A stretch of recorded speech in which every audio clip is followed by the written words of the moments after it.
Thank you. Some eighth graders. Ladies and gentlemen, the class of 2019.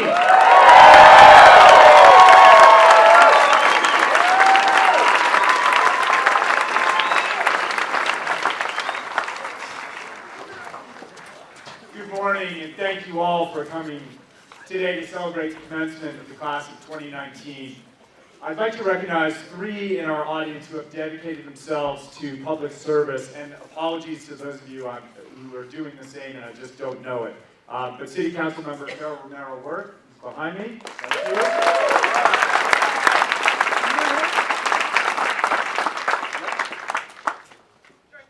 Oh, Carol did. Okay, and her husband, State Senate Majority Leader Peter Worth. Peter in the house. And then Milwaukee Governor Joe Talachi, thank you for your leadership and your community.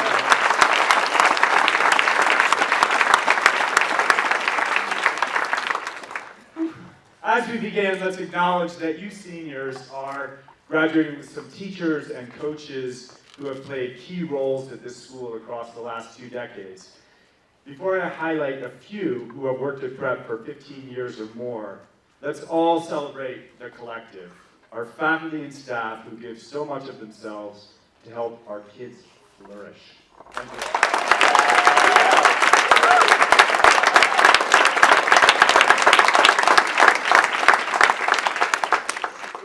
So I'm going to ask 4 to stand individually to be recognized for extraordinary contributions. Mike Poltari.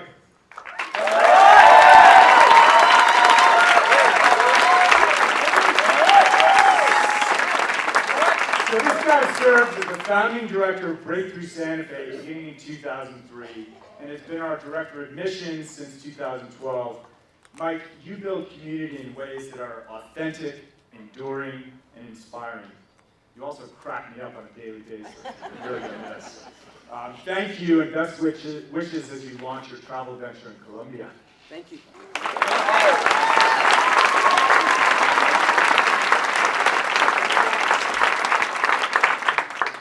Michaela Baker.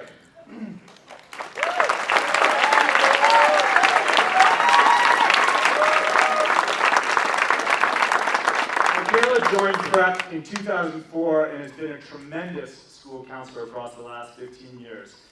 Michaela, your poise under pressure, your deep care for the well-being of students, and your warm embrace of and many contributions to the special culture of Prep have been tremendous assets. Thank you. Best wishes.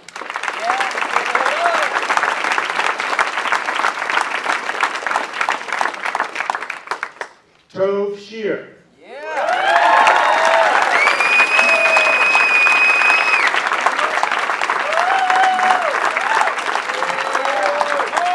To call Tove a force of nature understates the case. She's a hurricane.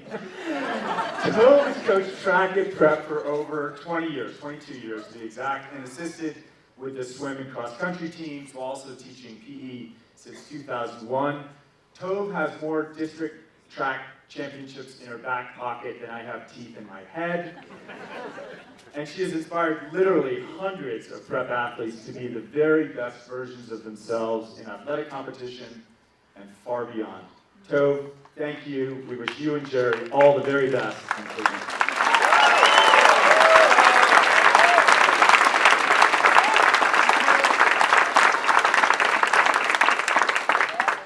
And Rob Wilder.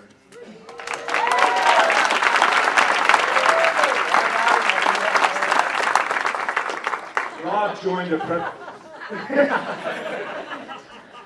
What's funny about that is Rob and I went to the same high school in Connecticut. Obviously, he's a lot younger, but yeah, we graduated in a class of 500. So you took a diploma, nobody cared, like nobody noticed. So Rob joined the Prep faculty in 1996 when he was 12, and he's taught English at every grade level across the last 23 years, but settled in most comfortably with juniors in creative writing. Almost 1,000 graduates Rob can point to you as foundational to their ability to write well, read critically, and engage in thoughtful discourse with others. When our graduates look back to the most important skills they learned here, to prepare them for the wider world. Writing well tops the list. Rob Wilder's played an outsized role in their success. Rob, thank you. Best wishes as you strike out on new adventures.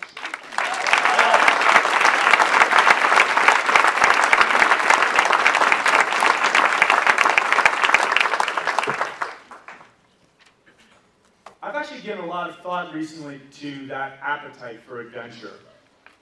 For the first time in 20 years, I can sort of taste it in the back of my throat. It's a little bit musty from disuse, also spicy.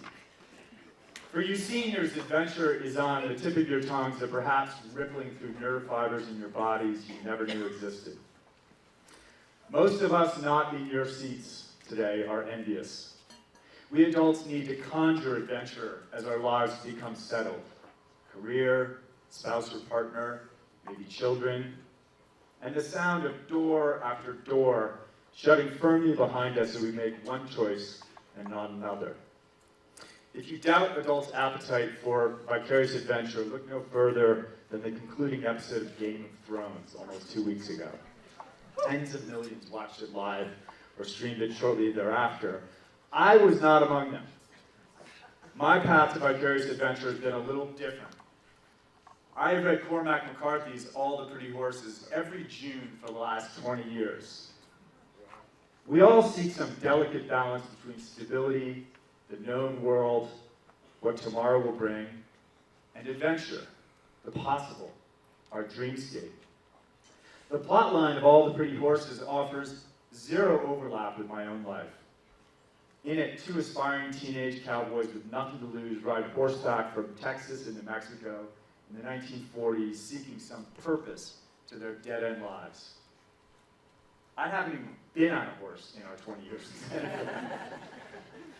But reading this each summer bends me toward adventure just when I need it. With next year my last as head of school at Prep, I felt compelled to read this year All the Pretty Horses in May. For each of you seniors, when you hit it right, your life will be an evolving dialectic between stability and adventure. Right now, appropriately, it's full tilt toward adventure, and you should go for it. But you've been cultivated in an ecosystem here at Prep that values them both. And I would wager that most of us, over 50 here to celebrate you today, would embrace this truth. Across our adult lives, we have overvalued safety and consistency and undervalued the spirit of adventure alive in you right now. McCarthy has many great lines in his novel. One I especially love is this: between the wish and the thing, the world is waiting, as do your wish, your thing, and your world. Congratulations. Thank you.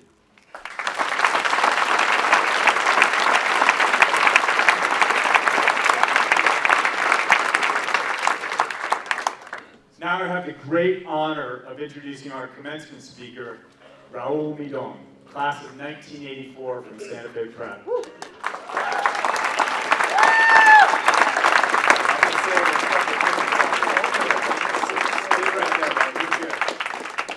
So, twice nominated for Best Vocal Jazz Album at the Grammys in 2017 and 2018, Raul has performed live across the previous 30 days in the following cities: New York, Baltimore, that's his adopted hometown, Charlotte, North Carolina, Atlanta, and Phoenix.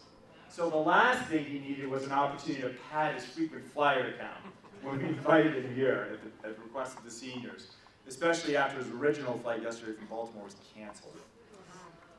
Raul, thank you for persevering to get here today and for embracing this invitation from the senior class. Welcome.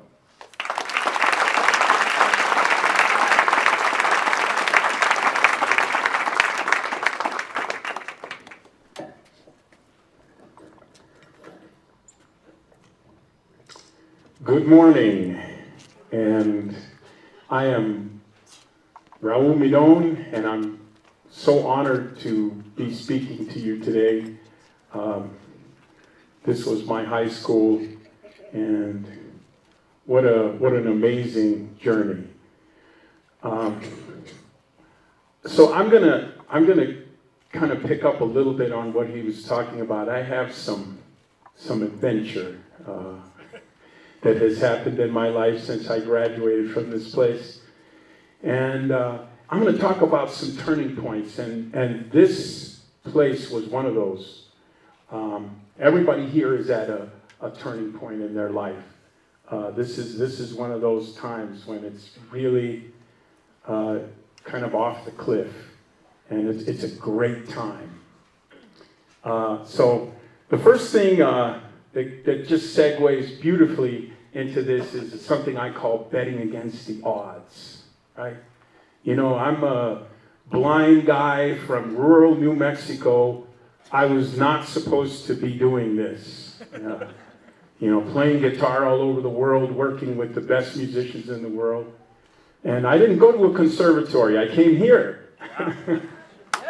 Yeah.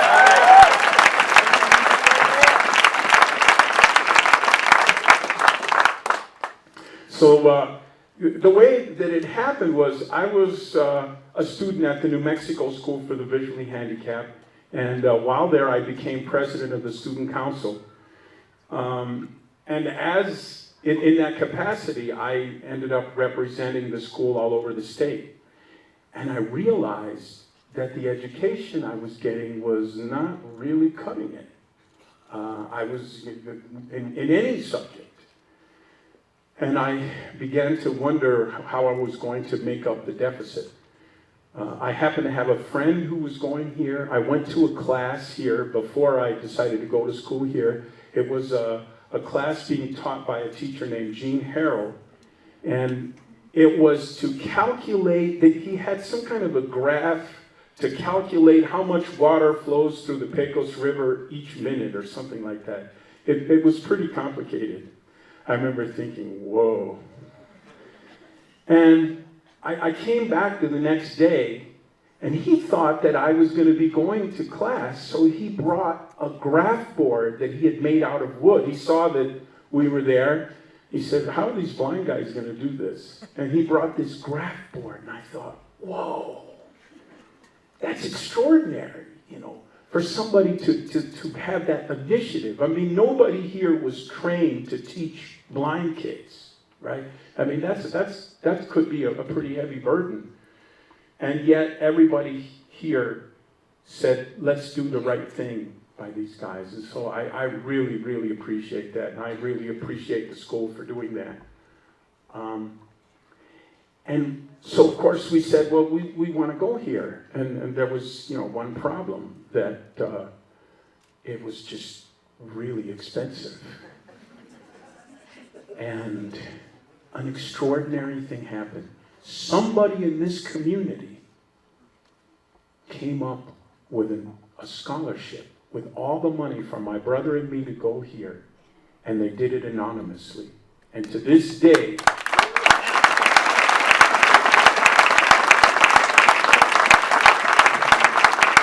I don't know who it is. If you're here, thank you very much. This was a turning point. This was one of those crossroads that would change the course of my life forever.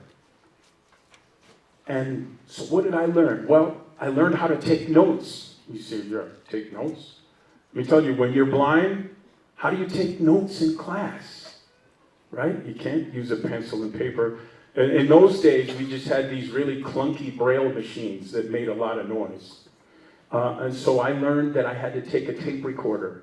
Somewhere, I still have a tape of every single class I had at prep.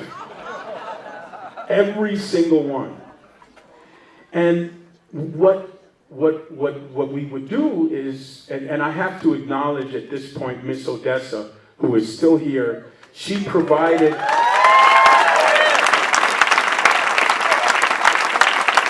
Yeah, incredible, because of course, when you have a tape recorder, you then have to listen to it, and you have to talk into it, so we needed a space to do that.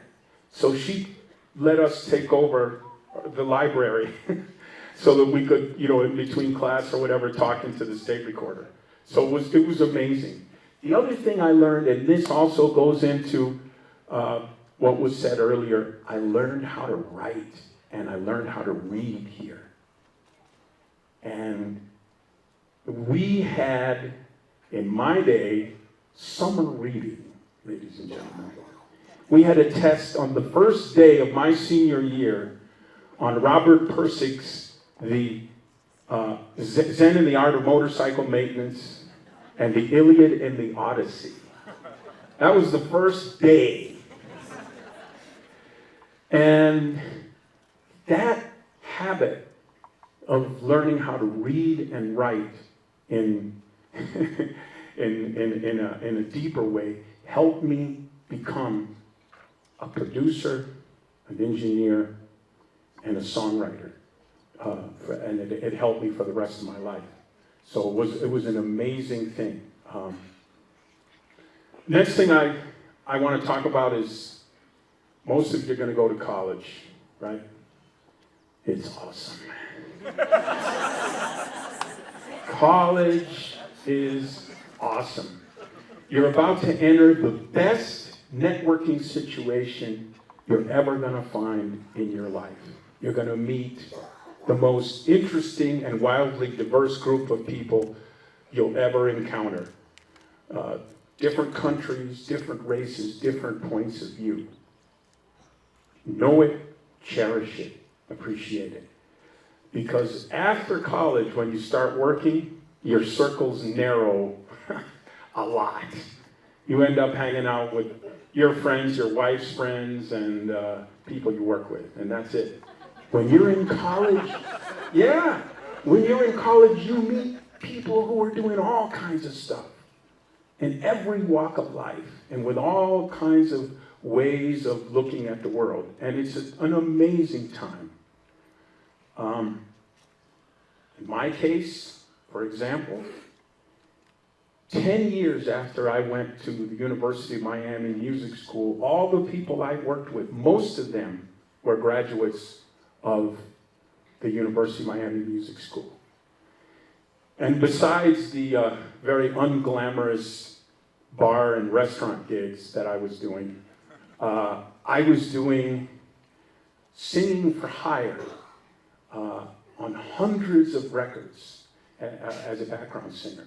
From Mark Anthony to Julio Iglesias. I did commercials for McDonald's, Coca-Cola, Mitsubishi.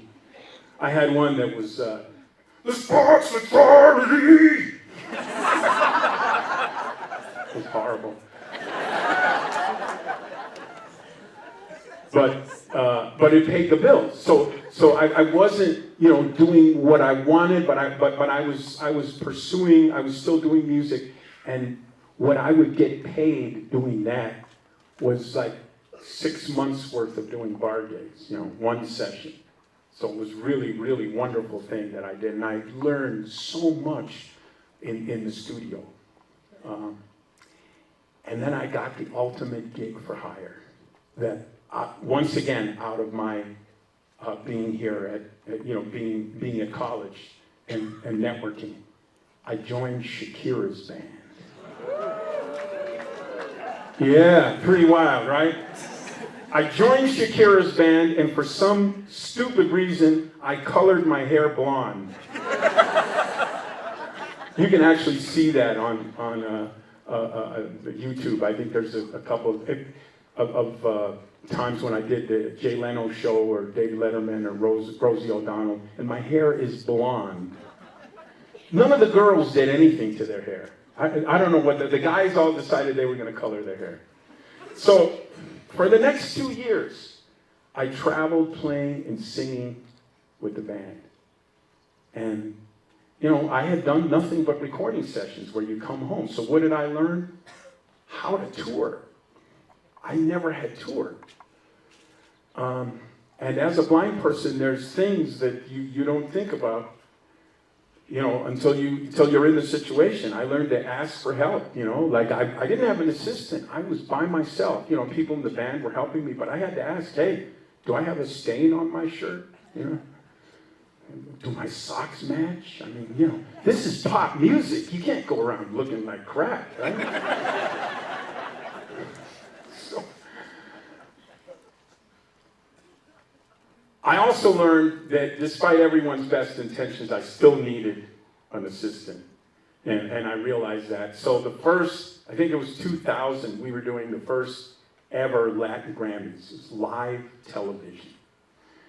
There was a tune called Ojos Así, in which I played guitar, sang, clapped my hands. I did all kinds of stuff in that band. And they had a really hard time replacing me.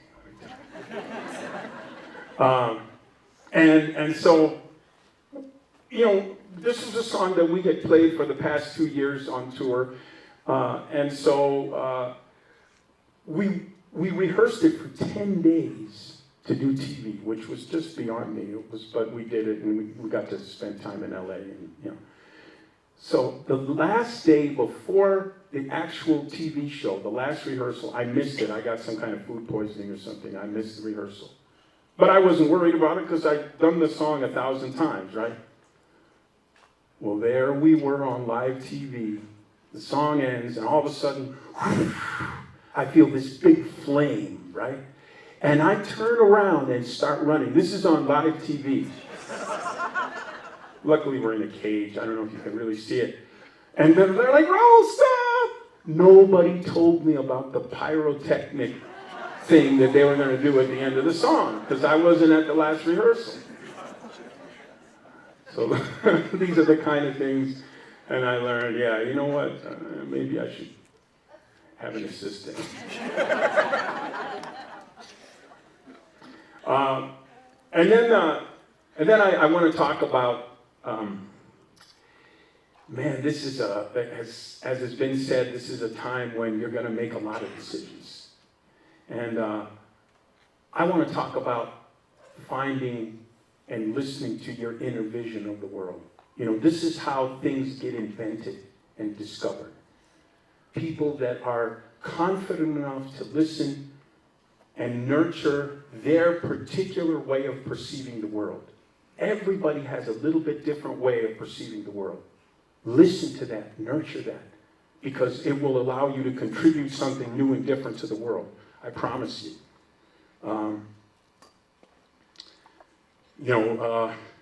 When I was here, it's sad to say, you know, being in high school is hard, right? I mean, and being different in high school sucks in a lot of ways, right? And I was different. There was no getting around it, right? And in some ways, I just wanted so much not to be blind. I just wanted to see like everybody else. And now, all these years later, my Grammy-nominated record is called Badass and Blind. Right? So, yeah, don't be afraid to be different. So, one of the ways I can illustrate this, I got a chance to work with two legends of music, Herbie Hancock and Stevie Wonder. And there's video of this. You know, you can't make stuff up anymore with the internet, right? So we were working on the album Possibilities.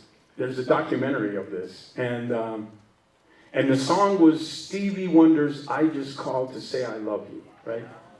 So yeah, it's kind of, you know, when I first got the song, I was like, this is one of the cheesier ones. Why can't I get Superstition or Higher Ground? But, you know, but it was Stevie Wonder and Herbie Hancock, so I'm doing it. Now, the musical setting of the song was completely different from the original. Maybe some of you have heard it. The original is sort of up-tempo and happy, you know, and this one was slow, in a much higher key, and very harmonically dense. And what I mean by that is a lot of chords, so what we call reharmonization. So I prepared myself, you know, to sing a slow version of the original. And so I just called to say I love you, right? Kind of a slow version of Stevie Wonder, right? So check this out. We're in the studio in New York. Big time, right? And I'm in an isolated vocal booth. My wife and a producer friend of ours and the engineer are in the control room. Herbie and Greg Fillinganes, his musical director, are in LA, and we're connected up by ISDN. So I'm doing this. My wife and the people in the control room are watching their reaction to what I'm doing, and they are not digging it. And they're not telling me, right? I just think, I guess it's going okay. They're not saying anything, right? Finally, my wife, God bless her, she says, somebody's got to tell Raul, this is not fair, you know. So my producer friend, Joe Martin, says, hey, you the guys in LA, I'm going to go talk to Raul in the booth. He went into the booth and said one thing, one sentence that changed the course of the session. He said, Raul, this is I just called to say I love you, and the girl's not home. All of a sudden I realized, oh, this is a sad song. This is not I just called, right? This is no, you're staying to celebrate. This is sad. And it changed, that's what ended up on the record. And were it not for that, and I realized from that, you can't be Stevie Wonder. Right? That's the blind guy Stevie Wonder, that's some low-hanging fruit, man.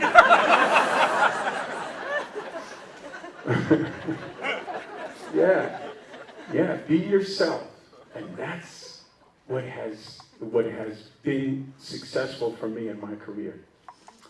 So the last thing I want to talk about, in these days especially, I call it do the right thing.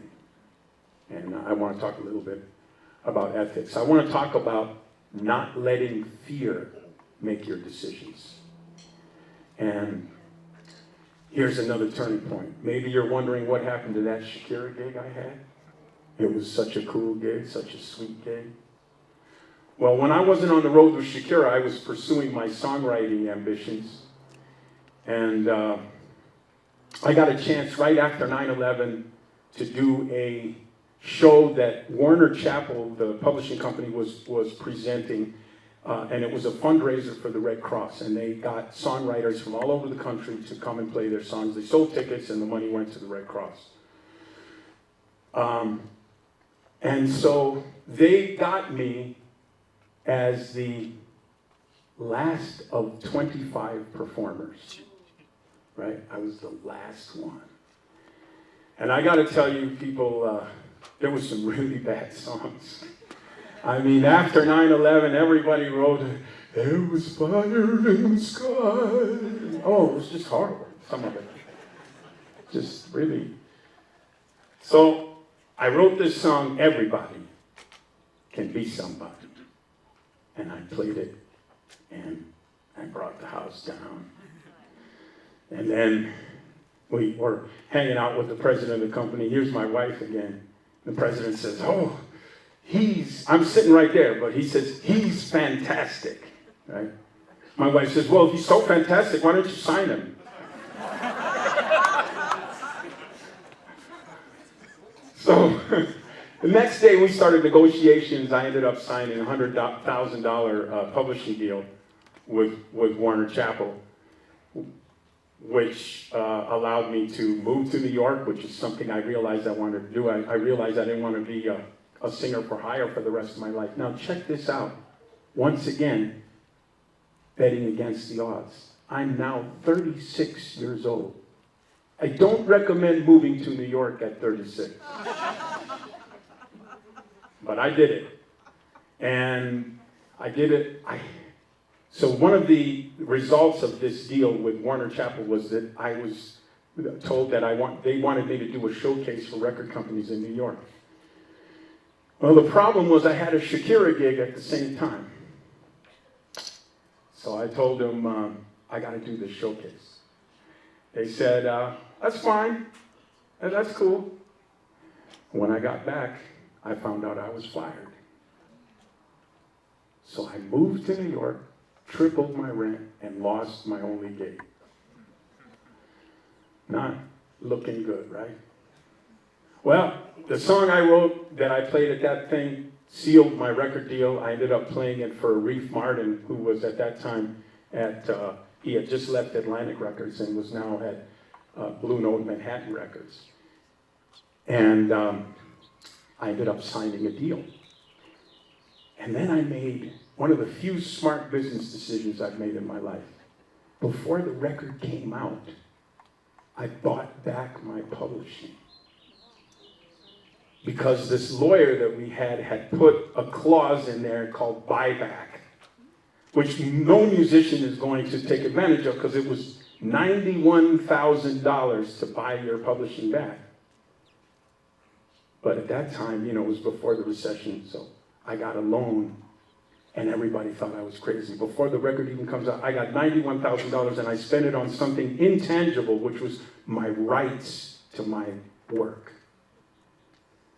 And that's the best decision I've ever made. I go on Cobalt now every day, which is the publishing website on my phone, and I see my income.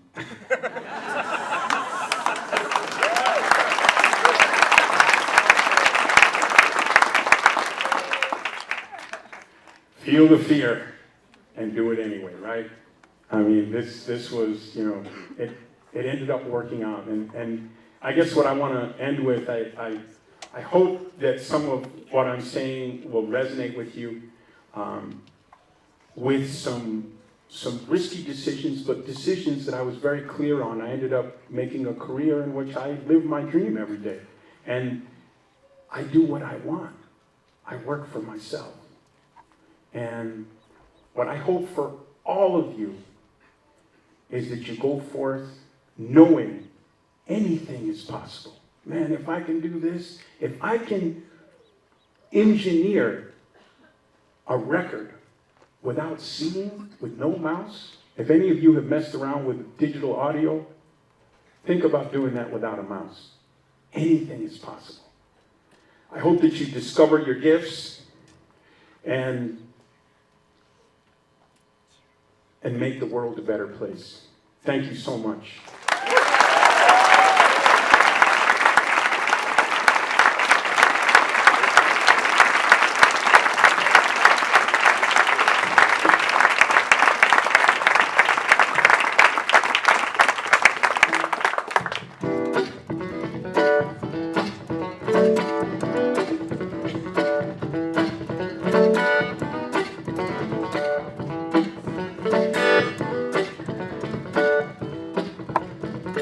Used to sit and worry about the future.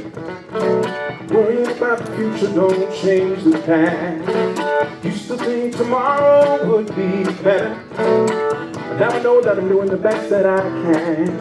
I'm just a man trying to find the reasons why I stand. Took some time to realize that I am what I am. And I wanna be rich, I wanna be happy, and live inside a lovely shine, spite of the toughest of lifetime. Wanna be rich, more than a fantasy, like the winds and climb, 'cause it's all a state of mind.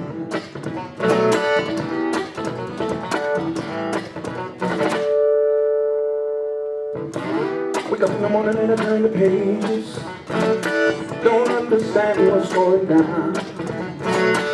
Everybody's acting so outrageous. It's gonna take a lot of love to turn things around, and I'm just a man trying to find the reasons why I stand. Took some time to realize that I am what I am.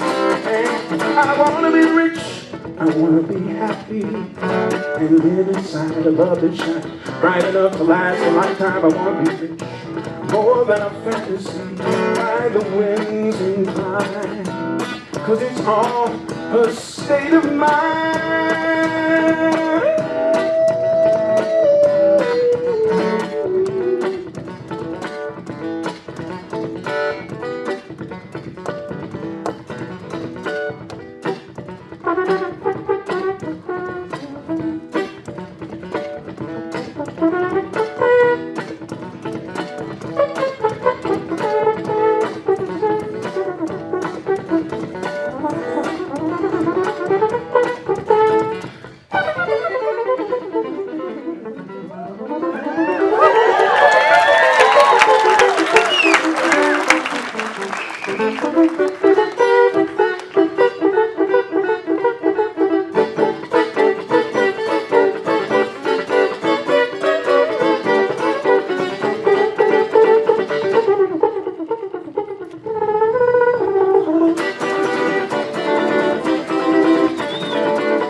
about going to heaven. Grab a little bit of heaven right here on earth. So the times leave healing times. I was sad, now I'm feeling fine. It's just thinking and forgiving. It makes this life worth living. Makes this life worth living. I wanna be rich.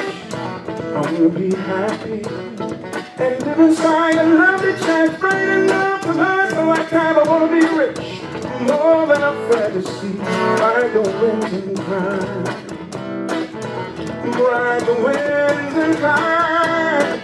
Ride the winds and cry.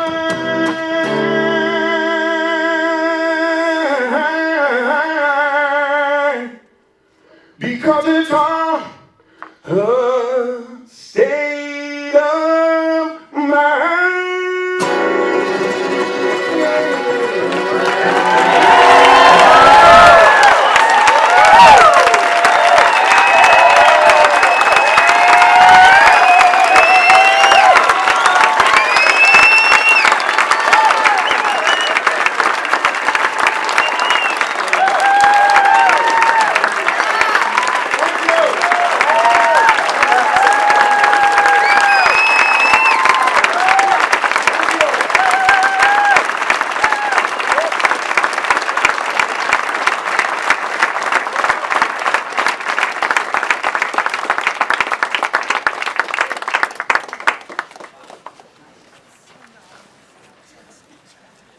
Hey, Chris, should I go back to this mic? Stay on this mic or go back to this mic? Go back to that one. Seniors, sorry, we're just gonna listen to Raul for the rest of the day. Plan B, it's a good plan B. We'll do commencement for you tomorrow. Thank you, that was phenomenal. Each year at commencement, we recognize one faculty member for extraordinary service. The Shelton Whitehill Grant for Teaching Excellence, named in 2006 for now retired science teachers Jay Shelton and Greg Whitehill, goes to a teacher selected by me with significant input from the senior class, the faculty, and senior administrators. The award specifically recognizes inspiring and outstanding teaching and includes a grant of $10,000 from an anonymous donor. This year, I am thrilled to award the Shelton Whitehill Grant to Nick Worth.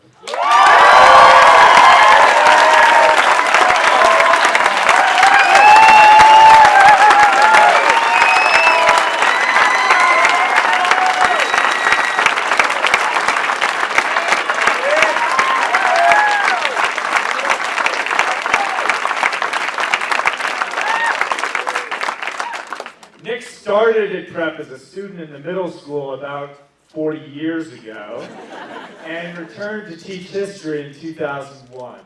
Across the last 18 years, Nick has inspired students in 11th grade U.S. history and a 12th grade very dynamic fall course he designed around America's emergence as a world power in the 20th century, electives in modern Russia and the history of the Supreme Court, to name just a couple. Nick has mentored fellow teachers as history department chair for 8 years and as a caring colleague for many more.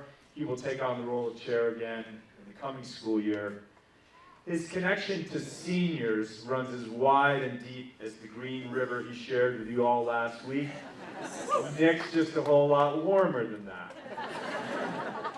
Nick, it gives me special pleasure to honor you in this year when yours and Anna's oldest daughter, Charlotte, is poised to graduate. Congratulations. Yes.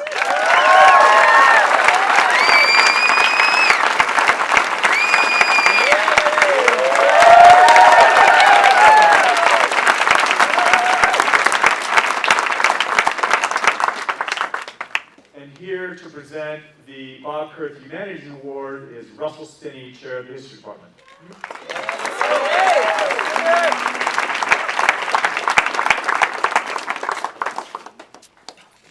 Good morning. Senior class. I think I taught you a few things that I heard last night for those of you who were there. You might get a little of that today and maybe a little more.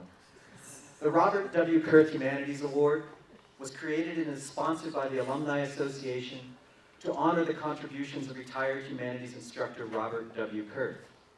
The award goes to a senior who has demonstrated excellence in the humanities and who approaches life with a sense of wonder, seeking out an understanding of life's questions. The award consists of an inscribed book and a $500 contribution to the first year's tuition at the recipient's college of choice. This year's award goes to Henry Jacobs.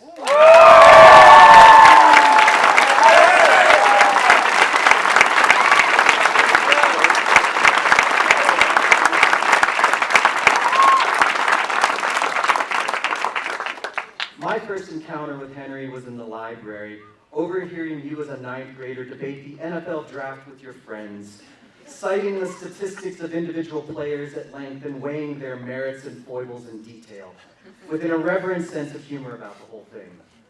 So I knew there was a historian in there, and a quirky one too.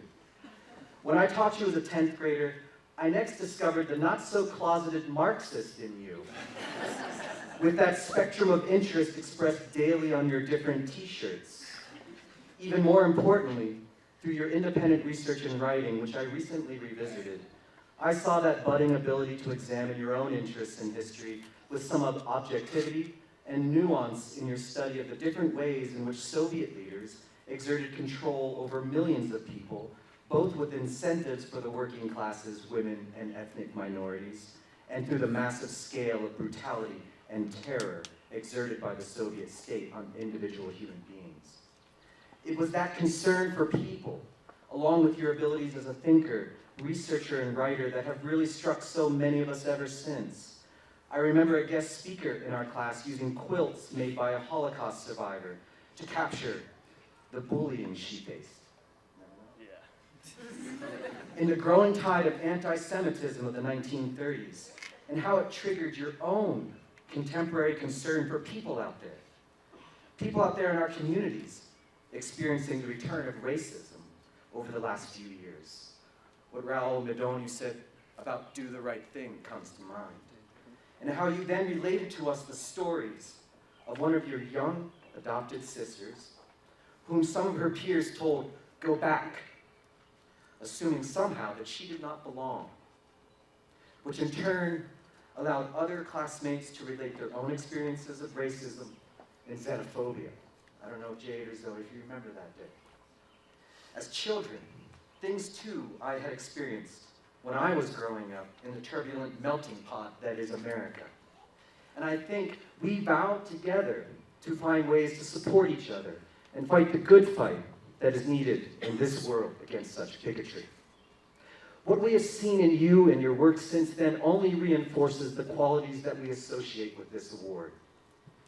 That breadth and depth of your intellectual curiosity, a strong creative writer, the nuanced, objective practices of a more mature scholar, able to look at our own daily lives with a true ethnographer's lens, as your anthropology teacher, Kristen Kalangis, points out, as well as that sense of social justice in your engagement with the world, and an original, irreverent sense of humor to boot. Liz Fryery, who taught you in 9th, 11th, and 12th grades, writes about how you have grown into a stronger writer, and specifically one that is developing a clear and passionate voice about content close to your heart and interests. Your Humanities project this past fall on the effects of the Korean War and an op-ed on America's off-key foreign policy in the region show how you are blending your passion for history and international relations with creative writing, specifically focusing on individual voices of the oppressed. In that same senior interdisciplinary project, your history teacher, Nick Worth, also noted how you wrote a fascinating humanities paper on the mythologies surrounding the Kim dynasty in North Korea. You zeroed in on the political dogma that bestowed divine attributes on the ruling family and did a masterful job explaining how this brutal regime that has ruled with an iron fist since 1948 has maintained its control over the country.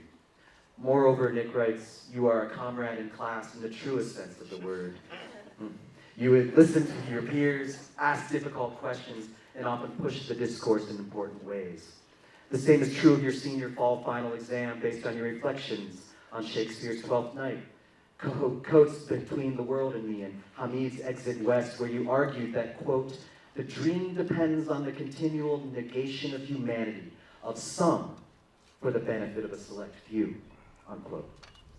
That concern for the oppressed clearly drives your body of work in the humanities.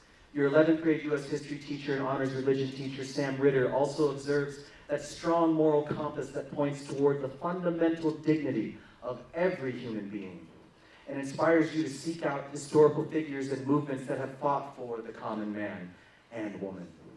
Your 11th grade English teacher, Rob Wilder, also points out how you have always been particularly interested in race and social justice, closely reading texts about the Dominican diaspora by Junot Diaz and following Bosnian-American author Alexander Hamon's take on American exceptionalism, well after Hamon had visited Prep, and you had devoured his memoir. Rob writes, you have that rare flexibility to move between a global view and a deeply personal one. You wanted to engage, you wanted to understand how our broken system got this way, where you fit in it, and how to engage it. This moment of engagement is a place where so many have so often turned to more Machiavellian means to expedite such radical transformations of the world. But as Sam Ritter also notes, you have approached this quandary from different angles, even as you gladly seek out intellectual sparring matches with your peers and instructors. In a paper on the Red Scare of the early 20th century, for example, a time when the nascent FBI used dubious constitutional cover to sabotage communist and socialist parties and conspirators, some of whom intended legitimate harm to their fellow citizens. Rather than rest easy with a not-so-surprising look at the obvious abuse of state policing power, you also turned a more discerning eye toward those Marxist thinkers and their effects. You wondered to yourself and to the audience of your paper if political mobilization is possible without violence. And if so, how could one achieve radical means without resorting to mobs and destruction?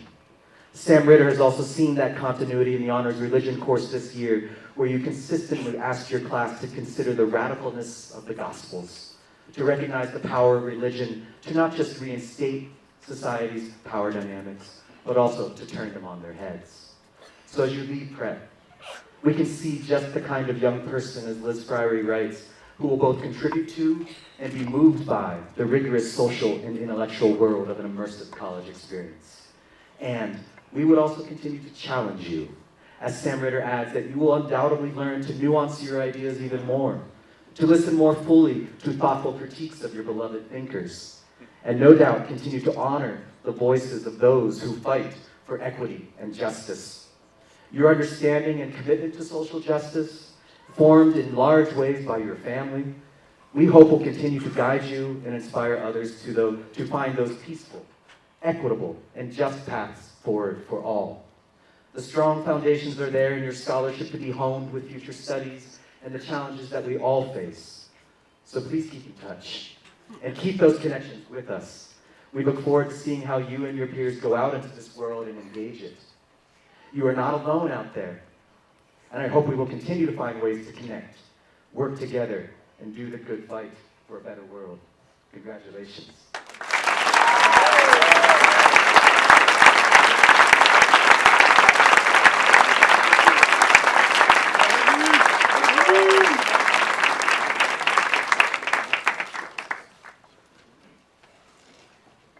The Ellington Award goes each year by vote of the faculty and administration to that senior whose honesty, determination, generosity, and leadership evoke the traits associated with Brigadier General Morden Ellington.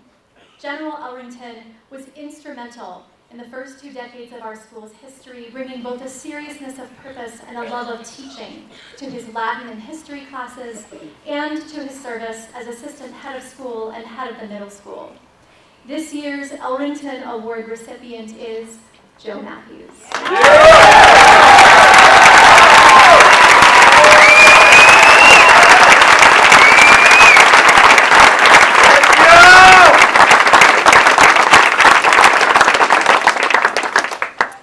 Whether he is in the ceramics studio, on the soccer field, in a class discussion, at senior TAP council or CCE, Joe is a quiet questioner, fair, open-minded, perceptive, patient, eager to learn, and eminently respectful of all those around him. 2 of Joe's junior year teachers noted that he very clearly made the decision to be a thoughtful intellectual. One teacher noted that in class discussions, Joe is a maverick, and he is always willing to lend a hand in group work or contribute his ideas out loud. Another teacher noted that Joe often grasped new material quickly, but that he was also considerate of his classmates' learning, gently raising the bar for them to think more critically, more thoroughly. Others remarked, Joe pushes through any confusion with curiosity and confidence. Joe's positive attitude, focus, and intelligence are always evident. He possesses a casual ease and sociability, yet he is extremely attentive and focused. He does his best work when the material at hand is challenging. He is a truly decent person. At the faculty and staff meeting where we discussed nominees for this award, Todd Kurth observed that he was one of only a few people currently at Prep who knew the general back in the day. Todd said that every year the Ellington Award goes to a wonderful deserving student. It is rare, though, for the student to truly embody the spirit of the general, and Joe certainly does. Joe, thank you for your impact on our school community and for showing us a wonderful example of true balance, authenticity, and leadership. On behalf of the faculty and staff, it is my great privilege to present you with the 2019 Ellington Award.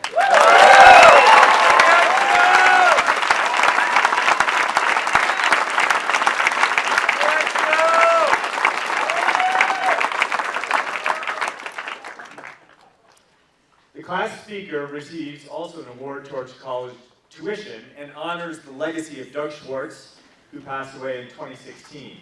Doug was president of the School for Advanced Research on Garcia Street for 34 years. He served as chair of the Prep Board in the 1970s, graduated 3 of his children, 3 of his grandchildren from this school. And Doug, whom I came to know well, loved a good speech and had extraordinary talent to engage others. This year's Schwartz class speaker has been a man of few words across the 6 years of Prep. He has let his many and very good actions lead the way. We're about to hear what he's been thinking across the last 2,000 days. Please welcome to his podium, Reed Kellum.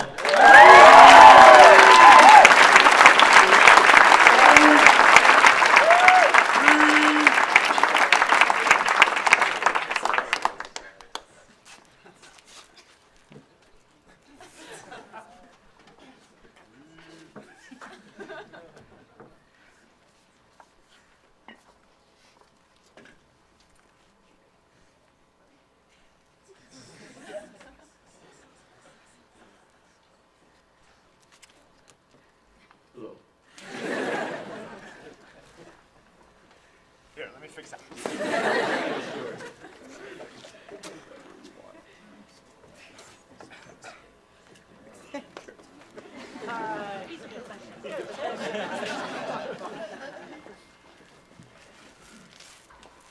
When I was in 6th grade, I would lay awake at night thinking about only one thing. I couldn't get the image out of my mind of a planet-sized Star Destroyer sailing through space with some of the most menacing characters of all time controlling it. If there was one thing I wanted in life, it was the Lego Death Star. The top of the line Lego at the time, this $500, 4,000-piece behemoth would not only make me the coolest kid in school, possibly on the face of this earth. While some might just think of the Lego Death Star as a fictional spaceship and a toy, I can guarantee you that it has actually taught me a thing or two about space, destruction of planets, and most importantly, the class of 2019.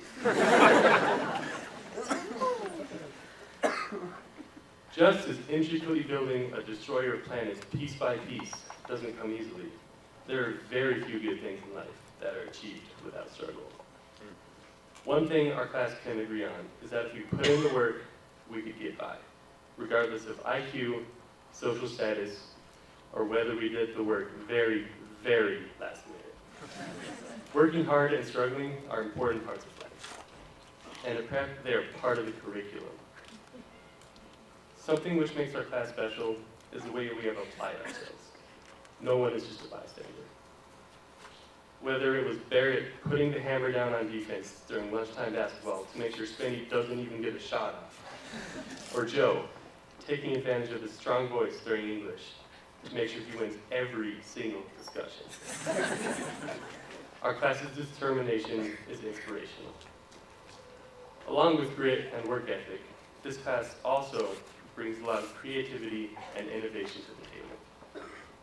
From Charlotte's ability to throw together a pot with the best of them, to Mila and Sophia's zine email attempting to change our lives with the metaphor of a perfect man, to Basemaster Gabe's out-of-the-box hairstyles and ideas, everyone has pursued opportunities to find something which makes them who they are. The inspirational coaches and teachers we have been able to work with for the past years deserve a lot of credit for this. They have pushed us to become unique and strong individuals. Tove Shear is one of those mentors. Tove is a special kind of person who gives direct, motherly criticism in one moment and can give a little jiggy to any song in the next. Who can shift from yelling at you about handing off the baton to dancing to taking an athlete all in a matter of seconds. As a class, we would also like to give a huge shout out to Mike Moltari for accepting us into the prep, schooling us in Frisbee during 7th grade cross-country practice, owning us all in bench press, and always being a warm, welcome, and wise presence around campus. We are all really going to miss you. Mike, Tove, and many other members of this community have driven us and encouraged us to reach our potential in various aspects of our journey through space. Playing sports at prep created some of those exciting, fun, and stressful experiences for our class. It all started during wild bus rides on the Griffin Express. Whether Shoki and Frankie were arguing for an hour straight about whether karma is real, or Brandon was confessing his love for Olga.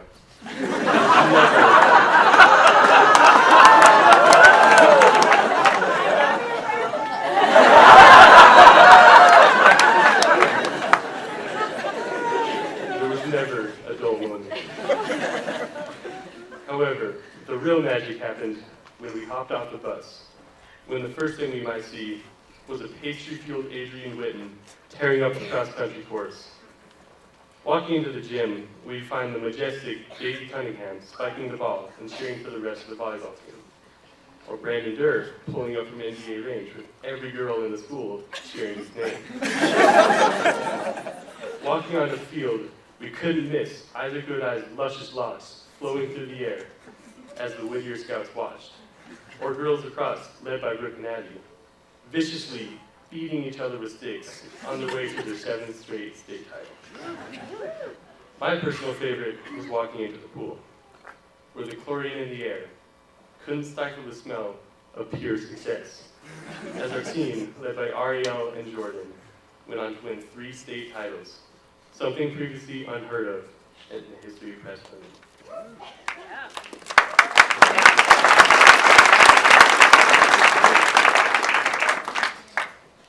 Being part of teams at prep created countless memories, made us mentally stronger, and taught us to screw up with grace. When trying to put together 4,016 Lego pieces into one masterpiece, there are bound to be some mistakes. While these lapses might be frustrating in the moment, and especially with Lego Darth Vader watching, there's beauty in having to retrace your steps, pick up the pieces, and start again. Contrary to what many think, no one gets paid at prep. Not once has a teacher told me an answer without making me inquire. Not once has a coach told me my effort was good enough if it wasn't. Not once have I tried shooting my bottle into the trash can in the cafeteria like the baller I really am, without Eric Brown's glare landing on me to make sure the bottle actually landed in the blue bucket. Through hard work and perseverance, we have gained a better understanding of ourselves and our place in the world. I know everyone here today can agree that the best part of building any Lego is when you get to put together all of the little minifigures after we finish building the set. While the Lego people might just be a small part of the whole set, They are what make it worth building and fun to play with. We came into this school nervous, socially awkward, and quite unaware what the next few years would hold. But being around this class has taught me more than any school could have. If there is one thing I've learned from the people I've gone to school with for the past few years, it is how to balance working hard with having a good time. Whether we were running shirtless at midnight in the middle of winter with Graham, watching Japanese game shows in the back of Stats with Rain, sorry Miss P, pestering Emily at the Chick-fil-A drive-thru, convincing Zaneet that Slenderman was real in the dark forest, or getting a little too creative with Sharpies. Our classes always know how to stay lighthearted and fun. Regardless of how many championships we ended up going on, or how many states Maui Mike allegedly moved to. The class of 2019 is intelligent, driven, creative, funny, and incredibly fun to be around. While most of us, including myself, will probably never get around to building a Lego Death Star, my excuse was my mom didn't feel strongly about shelling out $500 for a Lego. I am grateful to have been a part of this class's legacy and the new hope that it has created.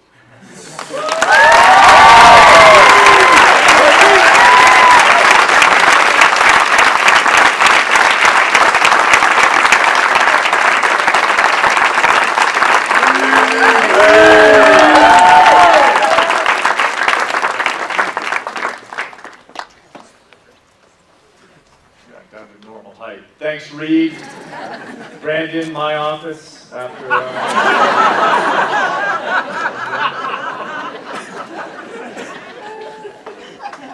one recognition I forgot earlier, apologies. City Councilor Roman Abeta, where are you? Thank you, Reed.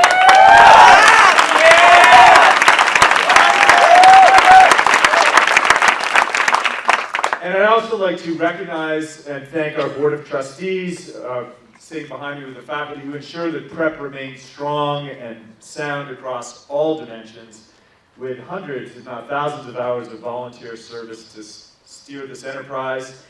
We say goodbye this year to 2 trustees who are rotating off the board, Hugo Senna and Maggie Anderson. Thank you, trustees, for your service.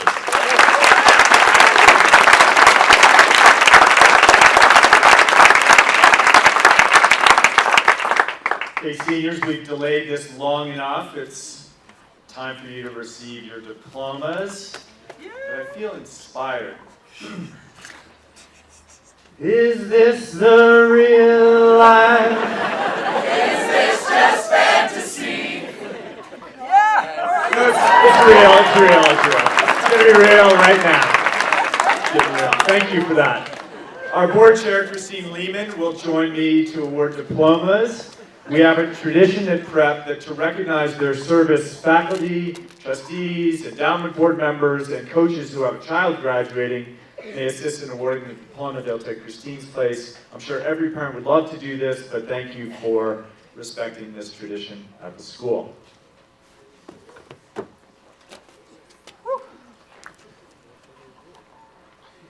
Dylan Tiger Abeta.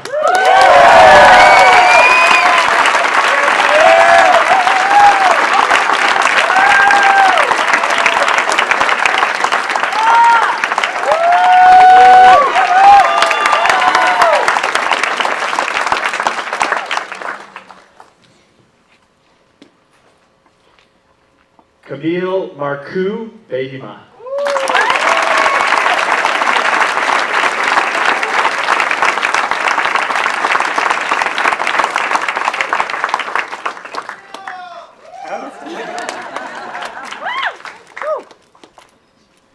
Shoki Michael Dexter Bundy.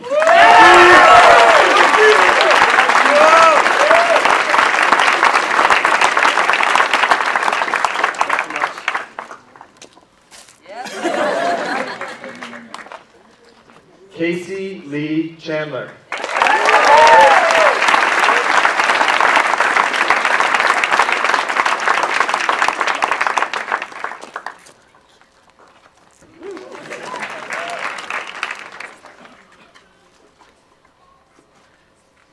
Sean Philip Coles.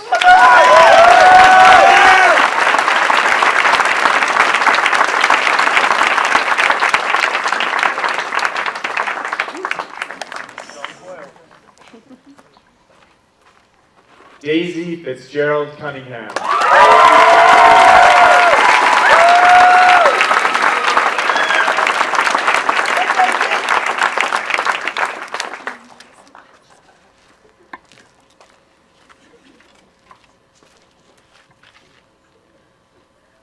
Isabella Juanita Duncan.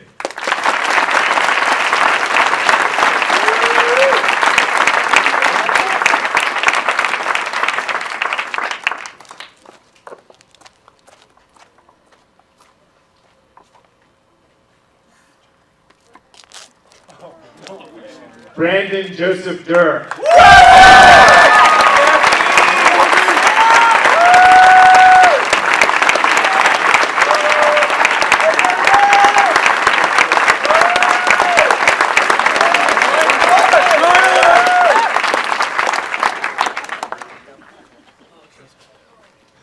Gabriel Tobias Faulkner.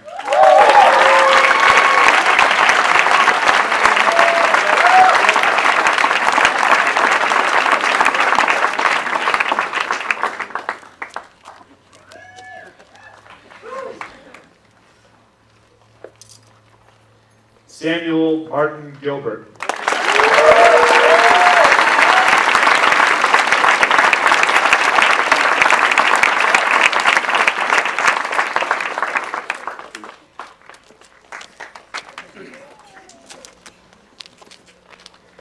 Sophia Rose Gundry.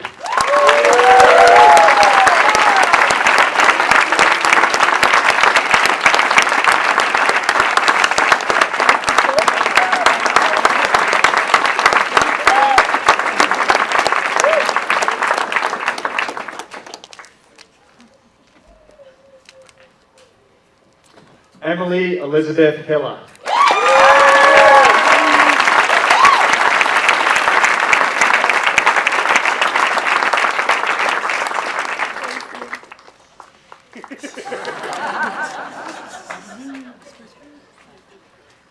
Elizabeth Hanks Hillenkamp.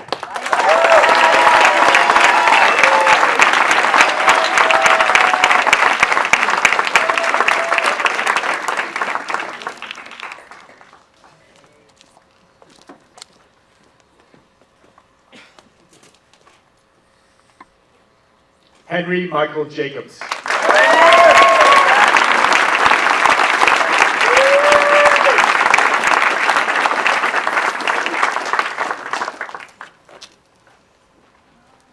Lauren Joy Johnson.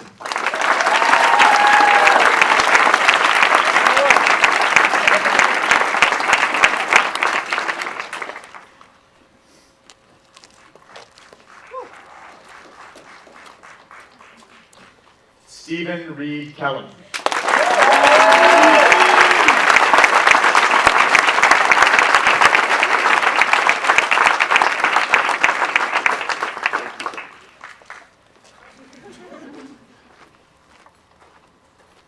Jordan Christopher Kinlaw.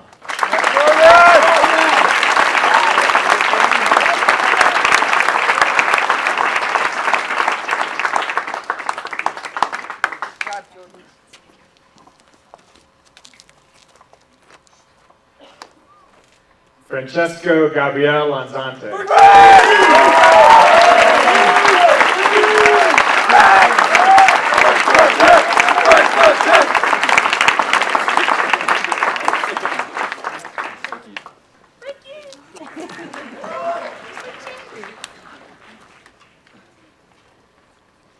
Taylor Ann Lincoln.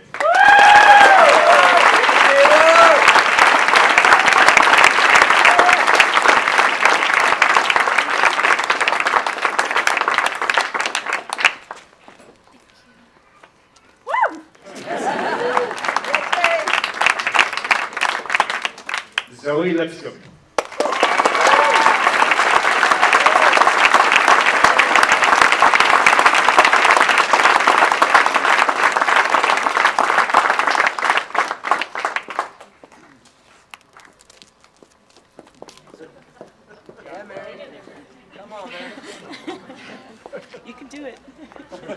Brooke Easterly Little.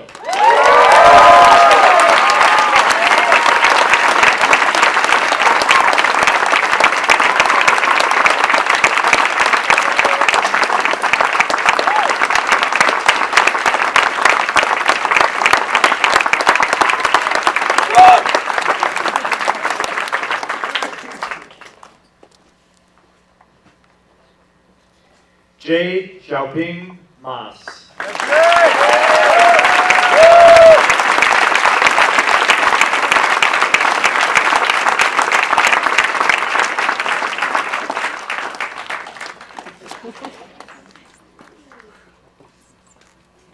Gabriel Andrew Maestas.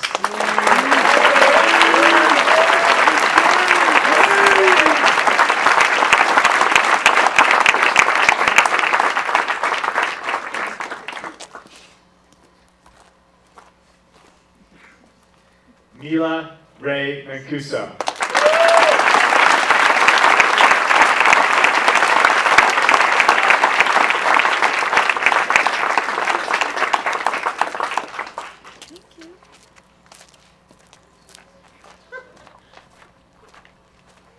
Joseph T. Matthews.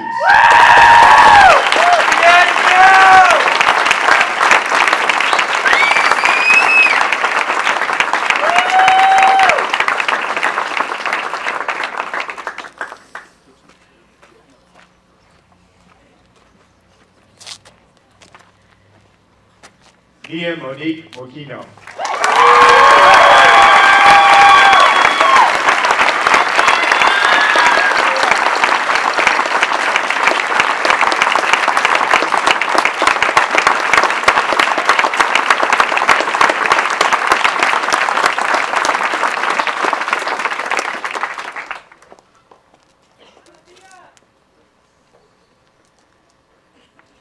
Zoe Shang Mueller.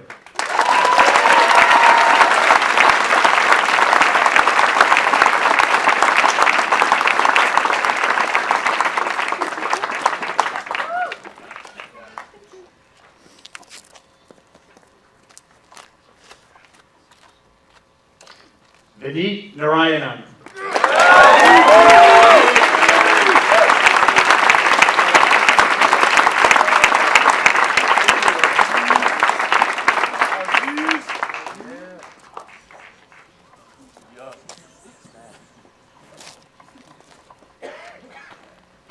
Ariel Da Silva Solis Nathan.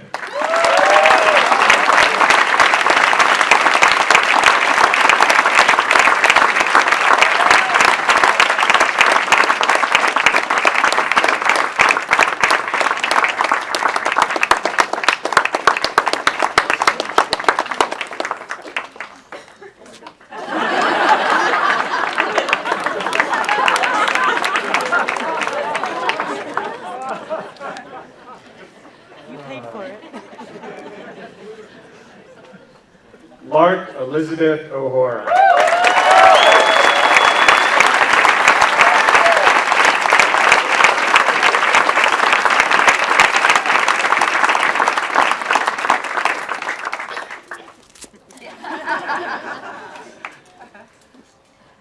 Isaac Anthony O'Dye.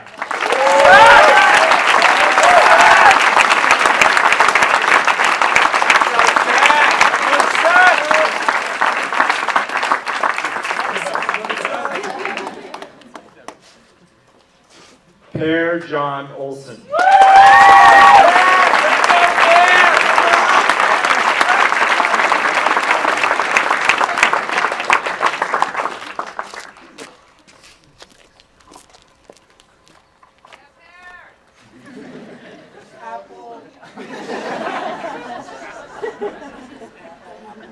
Lucinda Jupiter Patras.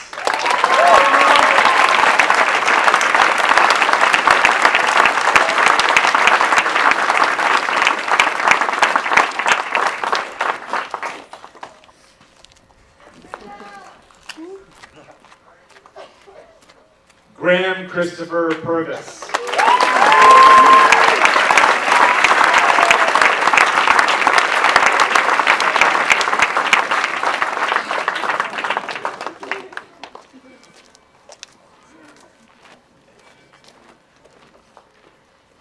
Valedictorian Lynn Roby.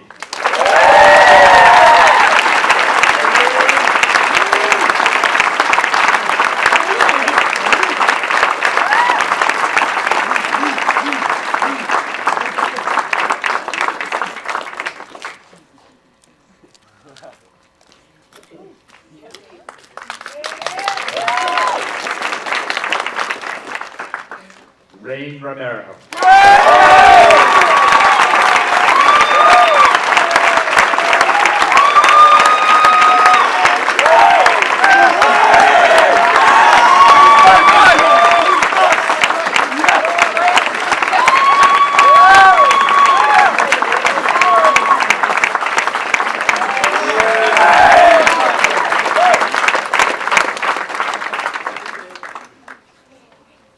Sam Sparks.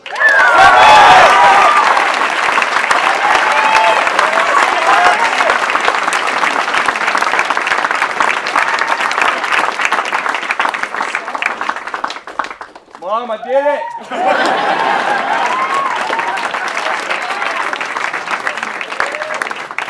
He's never in doubt. Luke August Stein.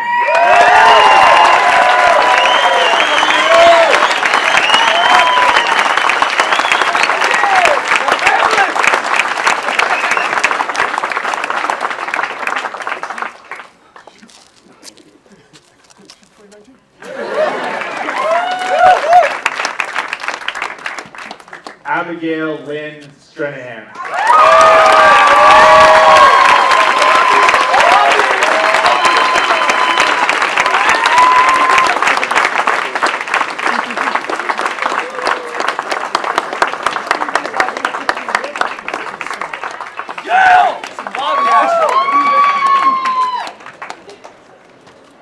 Serena Sophie Surrey.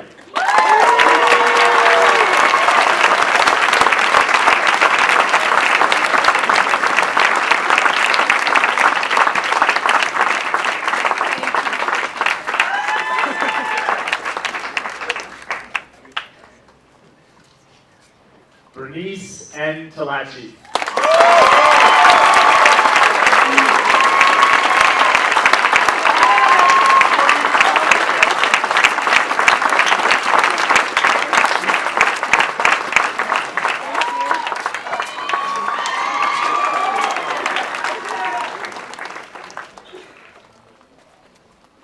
Blake Helena Trevisani.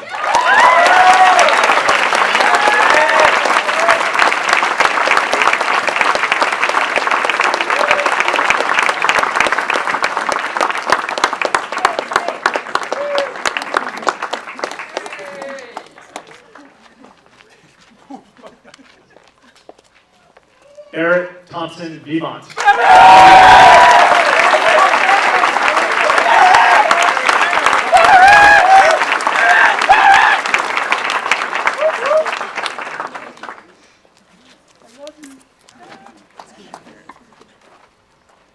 Joshua Todd Wertheim.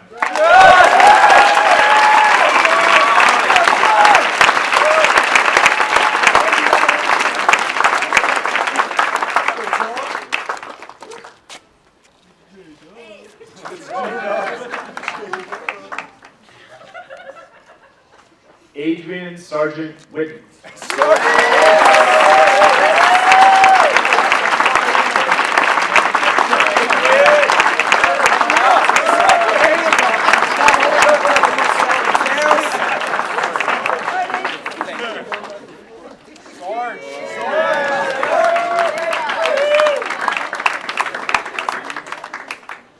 Charlotte Payne Worth.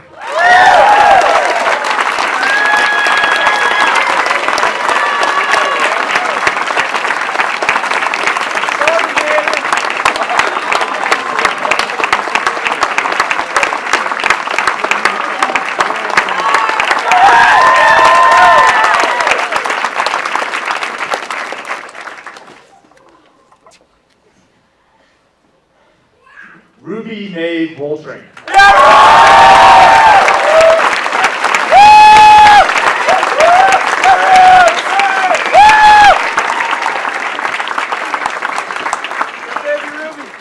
Ladies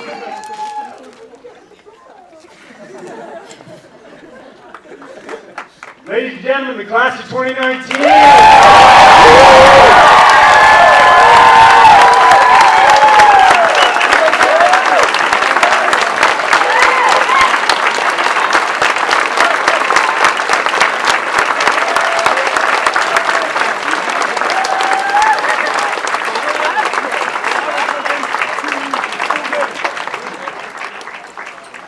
Okay, we have a little bit of music as we finish things up here.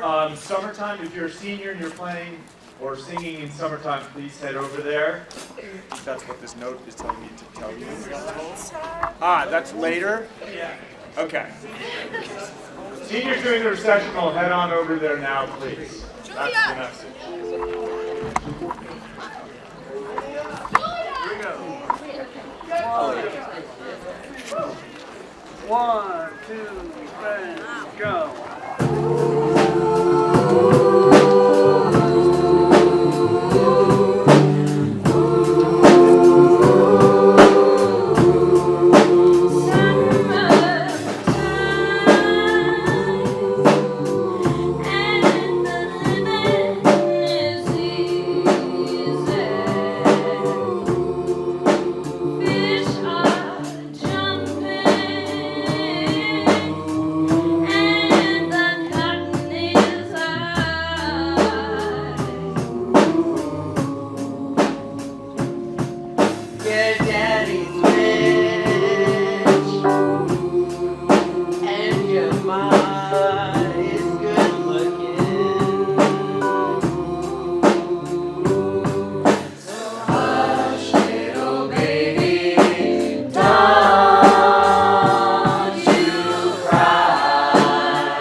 Valediction is a well-wishing. The word valedictorian is derived from the Latin words vale, goodbye, and dicere, to say.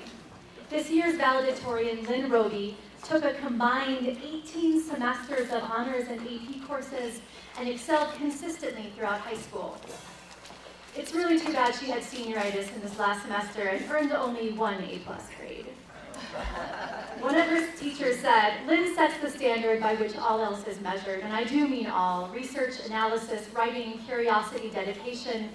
I have enjoyed reading every piece of her work, not only because it was always beautifully written, but because I always learned something new or saw the material in a new way. That comment was from the end of 9th grade, and in the 3 years since, Lynn has continued to grow. Perpetually and expertly prepared, Lynn attends to each detail and each new idea with quiet, focused intensity and a remarkable attention. Outside the classroom, Lynn has demonstrated excellence as well. Described by her soccer coach as a very dangerous player, Lynn had 31 goals and 16 assists this past season. I'm not a soccer player, but that seems really impressive. When Lynn was invited to attend the ISAS Arts Festival this year, some of her peers were surprised. Surely she couldn't excel in academics, athletics, and the arts. But Lynn's beautiful darkroom photographs over the past 2 years again demonstrate that her talent and hard work are not limited to one area of her life. It is my pleasure to present Lynn Roby with this award and to welcome her to the podium for a final valediction before we ring the Ellington bell to conclude this ceremony. We are not wise, and we are not very often kind, and much can never be redeemed. Still, life has some possibility left. Perhaps this is its way of fighting back. That sometimes something happens better than all the riches or power in the world. It could be anything, but very likely you notice it in the instant when love begins. Anyway, that's often the case. Anyway, whatever it is, don't be afraid of its plenty. Joy is not made to be a crumb.